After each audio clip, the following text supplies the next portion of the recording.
నమస్కారం. ఇప్పటిదాకా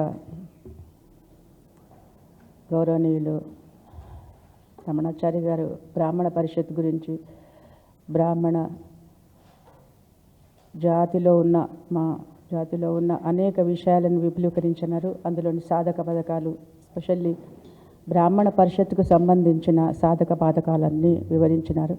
గత ప్రభుత్వం చేసిన అనేక పథకాల్లో గొప్ప పథకం, ఎందుకంటే బ్రాహ్మణులు అనగానే అగ్రవర్ణాలు వాళ్ళకి ఏం అవసరం ఉండదు అని అనుకుంటారు. కానీ ఈ వర్ణంలోనే చాలామంది నిరుపేదలు ఉన్నారన్న సంగతి చాలామందికి, మన సొసైటీలోనే చాలామందికి తెలియదు. సో ఆ విషయాన్ని తెర మీదకి తీసుకొచ్చి ఒక పక్షపాత ధోరణి, బ్రాహ్మణులు అంటే నిజంగా కూడా మన కేసీఆర్ గారికి చాలా ఒక అభిమానంతో అసలు ఆ విషయం, ఆ జాతి గురించి మాట్లాడిన వాళ్ళ లేరు. దాదాపు నా జీవితంలో ఒక 50 సంవత్సరాల నుంచి చూస్తున్నాను.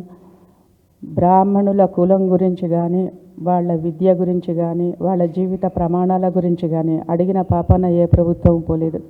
ఎప్పుడో వెనకట, మేబీ నేను చాలా చిన్నగా ఉన్నప్పుడు 64, 65లో అనుకుంటా, కీర్తిశేషులు శ్రీ పివి నరసింహారావు గారు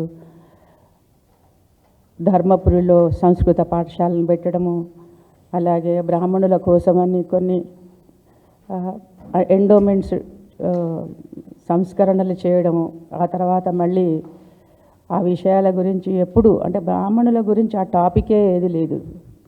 ఇంతకుముందు చెప్పినట్టుగా, మాస్టర్ చెప్పినట్టుగా, పుట్టినప్పటి నుంచి చచ్చేదాకా మనం బ్రాహ్మణుల అవసరం, బ్రాహ్మణ కులంతోనే మనకు ఎన్నో విధాలుగా అనుబంధం ఉంటుంది. ప్రతి హైందవ కులంలో పుట్టిన ప్రతి ఒక్కరికి కూడా అవసరమే ఉంటుంది.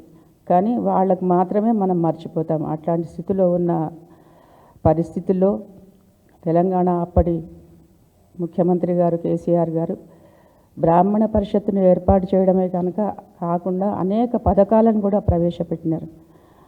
సరే, ఒకసారి రూలింగ్, ఒకసారి ఆపోజిషన్ ఉండొచ్చు, కానీ స్మూత్ ట్రాన్సిషన్ అనేది ఒకటి ఎప్పుడు జ్ఞాపకం ఉంచుకోవాలి. ఏ వ్యవస్థలో అయినా, ఏ ఇన్స్టిట్యూట్లోనైనా కూడా, అది రాజకీయ రంగం కావచ్చు, పారిశ్రామిక రంగం కావచ్చు.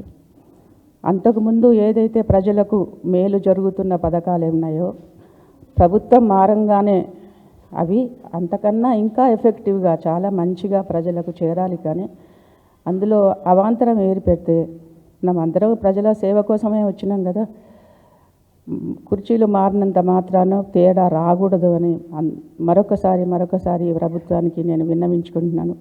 పురోహితులు, పుర అని నగర ప్రజలను హితము కోరి మంచి చెడులు చెప్పేవాడు.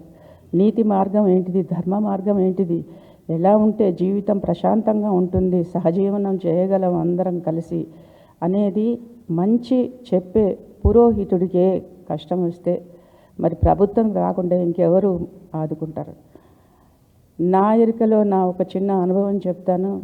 గత 1973 నుంచి మా కుటుంబాల్లో చాలామంది కరణికాలు, ఇంకా లాభం లేదు ఇంకా ఈ దేశంలో. చాలా తెలివిగల వాళ్ళు, మీ అందరికీ తెలుసు. మేధా సంపత్తి తప్పించి ఇంకా ఏమీ లేదు బ్రాహ్మణులకి, అదే పెద్ద సంపద మాకు. అప్పటి నుంచే మైగ్రేషన్ స్టార్ట్ అయింది. తెలివిగల వాళ్ళందరూ దేశాన్ని వదిలి బ్రెయిన్ స్ట్రైమ్ ఇంకా వెళ్ళిపోతున్నారు. ఇక్కడ మనకు దిక్కు లేదు అనే ఒక ఇది యథార్థం. దయచేసి మీరందరూ నోట్ చేసుకోండి, ఐ డోంట్ మైండ్.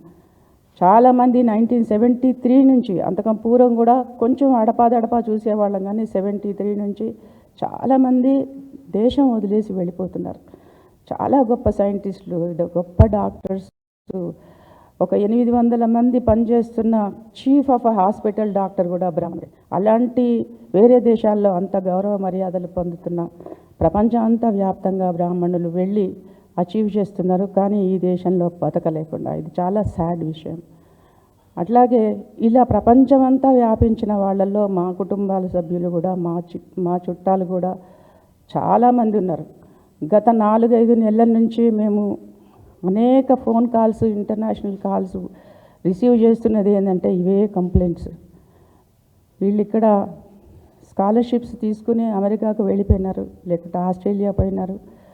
మొదటి 2 సెమిస్టర్స్ కట్టినారు. ఆ తర్వాత ఫైనాన్షియల్ సపోర్ట్ లేక చాలా ఆడ్ జాబ్స్ చేస్తున్నారు. ఎంత ఆడ్ జాబ్స్ అంటే అది హృదయ విదారకం, చెప్పడానికి వీల్లేదు.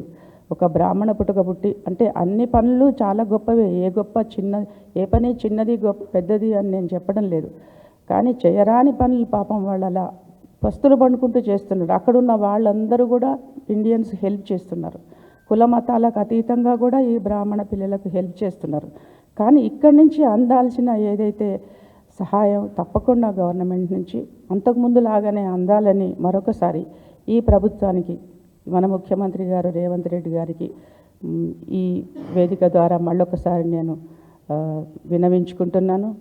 స్మూత్ ట్రాన్సిషన్ అంటే అంతకుముందు ప్రజలకు ఏదైతే లాభం చేకూరుస్తుందో అట్లాగే చేకూర్చాలి. రాజకీయాలు మారిపోతుంటాయి. ఏ పార్టీ పొజిషన్లో ఉన్నా, ఏ పార్టీ రూలింగ్లో ఉన్నా, రూలింగ్లో లేకున్నా కూడా ప్రజల సంక్షేమం ముందుగా దృష్టిలో పెట్టుకుని అది నడపాలని, అలా చేస్తారని ఆశిస్తూ మరొకసారి బ్రాహ్మణ పిల్లలకు అందరికీ కూడా విదేశాల్లో ఉన్న పిల్లలకి స్పెషల్లీ వాళ్ళకి తొందరగా ఇమ్మీడియట్గా ఈ సెమిస్టర్ స్టార్ట్ అయ్యే లోపల వాళ్ళకి మానిటరీ బెనిఫిట్ అయితే will be very happy. All the families will be very happy. ఎందుకంటే అంత ఫీజు కట్టడం అనేది ఇప్పుడు సగం మధ్యలో చదువులో సగంలో ఆపి రాలేరు, వచ్చి మళ్ళీ అటు పోలేరు, అక్కడే ఉండలేరు. ఇది చాలా ఒక కష్టమైన ఒక సిచ్యువేషన్.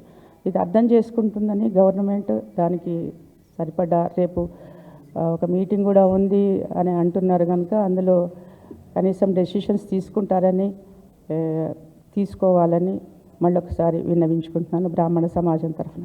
Thank you.